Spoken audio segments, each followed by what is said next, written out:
everyone, this is Mary. Welcome back to my channel, and I am excited to be back today with an actual booktube video. Thank you so much to those of you who have been following me on my NaNoWriMo journey. I know it's kind of a pain in the butt for me to be doing NaNoWriMo videos because I usually do mostly booktube content, but I'm really enjoying. I have not really written and been like consistent with writing in a long time, so I'm really enjoying NaNoWriMo. It has got my heart back into writing my, how do you call it, writer's block. I didn't really have writer's block. I had more like, I was too lazy to write block.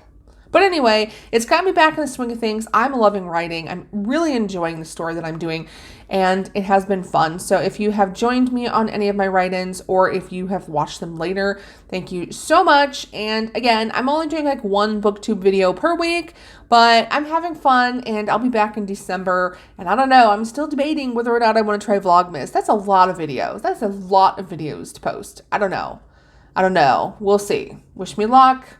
Thinking about it. Don't know. We'll see. Okay. Today we're going to talk about top 5 fall romances, and or if you want to call it like 5 romance recommendations for fall or something like that. I have watched a few videos of this. I actually came up with my list at the beginning of November. It was like a week or two ago. That I was actually end of October because I started thinking of November video ideas, as you do. And when I was watching everyone else's fall recommendations, I was kind of laughing because most of us romance readers are recommending the same couple of books. And unfortunately, I'm also going to recommend them because I feel like the first 2 books I list are just like quintessential fall romances that everybody in the romance world has either heard of and or read or knows someone who read them, because they're just really popular ones. So I don't think that's going to be the most shocking, but hopefully the last 3 will be like maybe new to you. I don't know. We'll see. And then the second thing I'm noticing is that a lot of fall romances are very like small town-esque, but not just fall romances, holiday romances in general, even if they're Christmas. Have you noticed that? That like Christmas and any, like, I don't know, are there Easter romances? I don't know, is that a thing? I've never read any, but like any kind of like holiday romance or like fall themed romance, it tends to be very like small townish. I don't know why. I don't hate it, but I don't know why. So anyway, let's get in with my recommendations for you guys.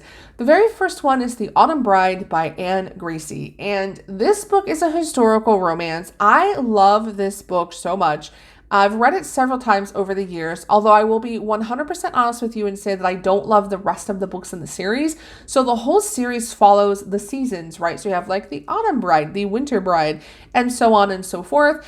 And I love this one, but I feel like some of the things I love so much about this first book I didn't get in the rest of the series. So if you read this one and don't read the rest, that's fine. Or if you want to check out the rest, great. But this one is a personal favorite of mine. I've read it several times now. And it starts off with Abby, who is working as a governess for a well-to-do family. And she has a younger sister who is being sold into prostitution. And her sister has a friend who is also being sold into prostitution with her. And she is very upset and knows that the only way to get her out of this lifestyle and to save her from this, from being sold into this, is to pay for her to be released. But working as a governess, she doesn't make a lot of money. So she notices that the house, is it the house next door or the house down the street? I think it's next door. Pretty sure if I remember correctly.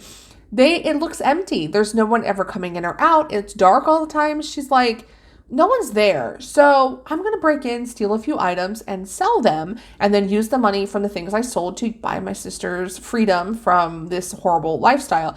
And she breaks in the house, but is very surprised to find that not only are there no valuables in the house, but in the upper bedroom is Beatrice, who has been left bedridden and left for dead. So the story with her is that her nephew went out to sea to do whatever guys do at sea. Is he working? I don't know. He's at sea. And she has been left in care of the servants. He pays for the servants to take care of her. But in his absence, he's been gone for like 9 years. They have taken her money, sold all of her things, and basically left her bedridden and left her for dead. So Abby obviously feels terrible about this, and she's like, what can I do to help you? And they end up coming up with a pact that if you take care of me and you help me restore this to what it should be and to help me get everything together again, that I will take you and your sisters in and your sister's friend and everybody in, and we will pretend that you're my nieces, and everybody will be brought out into society. We'll find you good matches, and I'll make sure you're taken care of. So that is how she comes to live with Beatrice in this house. And lo and behold, Max decides to come back from sea after 9 years, and he comes home to find 4 strangers living in his aunt's house, saying that they're her nieces, and he also notices that all the things in the house have been sold off. So his first thought is like, these girls have stolen all of my aunt's stuff, and he tries to investigate to find out what's going on and what really happened. And of course, it's a romance, so you know that Abby and Max develop romantic feelings for one another, and this is the story of their relationship. But one of the things I really love about this book is not only that, the romance part of it, but I love the whole relationship between the girls and Beatrice, and how you start to see this old woman come back to life and bring joy in her life. And then the relationship between all the girls, you have the 2 sisters that are actual sisters, and then the 2 other girls that get brought in that come from this, prostitution background, that are also brought in as sisters. So you have like the 4 sisters and the sisterly feel. And you guys know I love familial relationships. Any books that have like a strong sibling bond or family bond, I'm all about. And that's one of the things I love about this book. So it's definitely a favorite, and you should check it out. Book number 2 on my list is It Happened One Autumn by Lisa Kleypas. How can you talk about any autumn or fall themed romance and not bring this book up? It's book number 2 in the Wallflower series, and it is a historical romance. This one I really like because I always like when you have like the American heiress who comes to England and knows nothing about English customs, and that's exactly what this is. You have Lillian, who is an American heiress. She was not raised in England. She doesn't know really the customs of the time. She's very like American, right? So she doesn't watch what she's saying, and she just lets everyone know what she's thinking, and they consider her loud and brash and kind of rude, and not in control of her emotions, and she just is not following the English way, let's put it that way. And she ends up meeting Marcus, who is Lord Westcliff, and he is known in society as being super, super proper. Like, he's all about being reserved, in control of himself, following the ways, following the rules, very, very proper man. And the 2 of them fight. Just so much. The scenes are really cute. They do not get along. They fight. He constantly is like, why can't you just be more proper? She's like, why do you care? You're a jerk. And they fight. But then one day, the fighting turns into smooching. And it ends up being like a hate to love type romance, and I love it. It's super cute. I love the whole Wallflower series, but this one is really cute, and it definitely has the fall vibes, as you can tell from the title.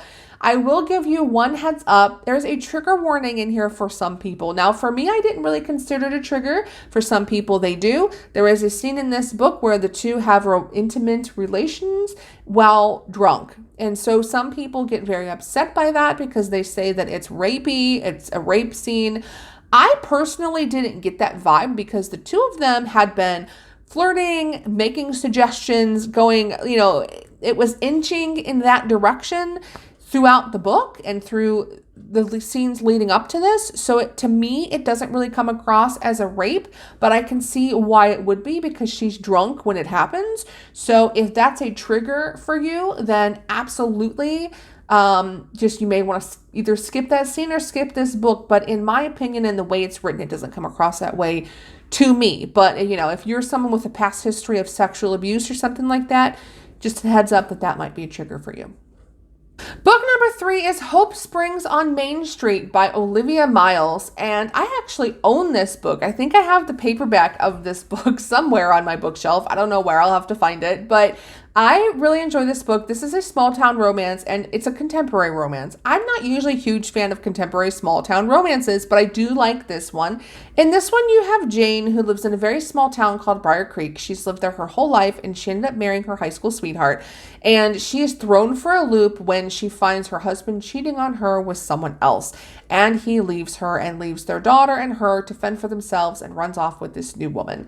Well, around the same time that all of this happens, Henry, who is her ex-husband's best friend, ends up coming back into town after being gone for many, many years, and he's coming back to help his sister with something. I can't remember what he's helping his sister with, but he's helping his sister with something. He comes back into town and he meets Jane. This is sort of a second chance romance, but not really.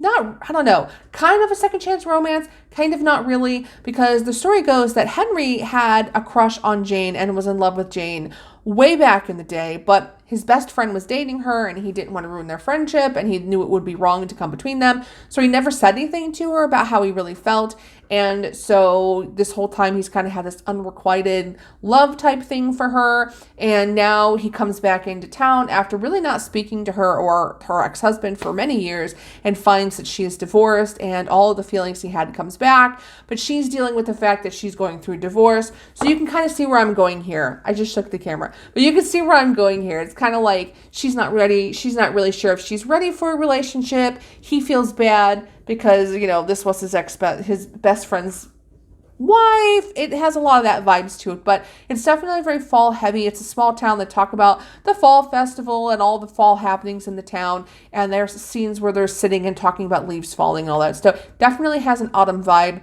And I actually do like this book. I'm not a huge fan of small town romances, but I do like this one. Book number 4 was a new author for me that I read this book the first time, I think last year. Was it a year ago or the year before? I'm not sure. I think it might have been the year before. Or was it?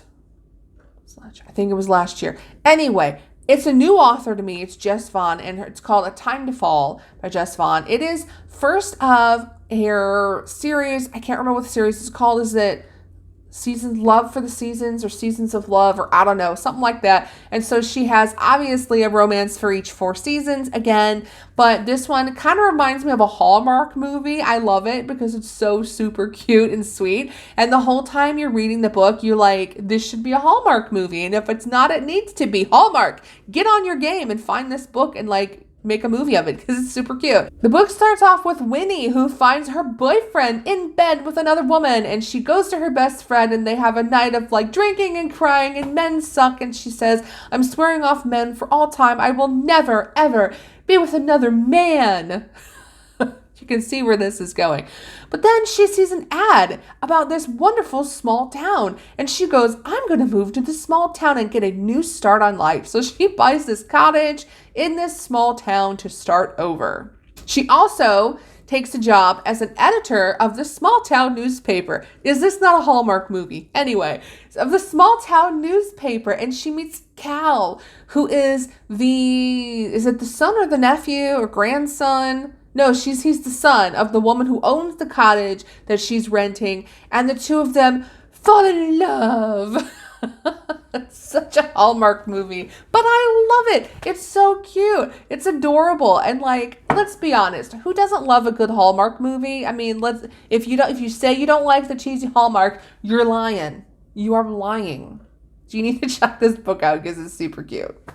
And book number 5 is a little bit of a darker book. I had to add one darker book on here. And this one doesn't say fall in the title, but it does have fall vibes. And I will explain why after I explain what the story is about. And it is Waking Olivia by Elizabeth Rourke. This is a darker, slow burn romance. It has a small age gap, but not really. And it has to do with a coach and athlete relationship, but it takes place in college. So you have Olivia, who is a 20-year-old college student and has transferred to a new school after being physically attacked by someone at the previous school. And so she starts a new school to start over and to get a fresh start. She shows up with an attitude. She's very standoffish, very rude. She's really trying to keep people at arm's length because of the experiences that she had at the last school. So she doesn't want to be your BFF. She's trying to keep you kind of standoffish, and it keeps people away from her. So she's having a really hard time making friends. Will is her coach. He is older than her, but not super older. She's 20. I think Will is 25 or 26. In the book, so it's maybe a 5 or 6 year age gap, so not huge. And he immediately develops feelings for her, and he's interested and attracted to her, but doesn't act on it because he's her coach, and that would not be appropriate. But then it comes out that Olivia is sleep running, And she will just, instead of sleepwalking, she sleeps run. So she'll run all night long, end up in the middle of nowhere where she has no idea where she's at. And he figures this out and comes to rescue her a few times. And through that, they develop a relationship with each other. They end up growing closer through all of that. And that's kind of how that relationship forms. There's a lot of triggers in here for like childhood abuse, physical abuse, mental trauma. I mean, she has to get through a lot, but it definitely does have like a vibe of fall, because when she's running, she talks about how she's waking up and it's cold and there's leaves on the ground, and like, so it happens in fall, which is why a lot of times people consider it to be a fall romance. But I like books that are a little bit darker. I like a book where they have to overcome something. And so for them, they're not only overcoming her past trauma and abuse, they're overcoming a slight age gap. They're overcoming the fact that he's her coach. They're overcoming the fact that, you know, all these things they're overcoming. And I really like a book where it's a challenge for the two people to be together. And I really like this one. So if you haven't checked out this book or this author yet, definitely check it out, because I really enjoyed it. And there's a couple other books by Elizabeth O'Rourke that I've really enjoyed as well. You guys know I love my darker romances. So all the other books leading up to this one are pretty light. I had to throw one darker one in there because I like my dark romances. But yeah, those are my top 5 fall romances, or romances that give me fall vibes. So I recommend they check all of them out. What are your favorite fall romances or fall books? Maybe it's not a romance novel, but they're a book that is kind of fall themed, that kind of gets you in the mood for the season or Thanksgiving or whatever. Also, I have not found any actual books or novellas that are like Thanksgiving themed, you know, like the actual holiday of Thanksgiving. I also haven't really looked very hard. If you know any like Thanksgiving themed romances, I would love to hear those. Share them with me below if you have any. And I will be back next week with, it's actually going to be time for mid-month wrap-up. Can you believe it? So next week, another NaNoWriMo write-in and mid-month wrap-up, which is crazy talk. All right, guys, I will talk to you later. Bye.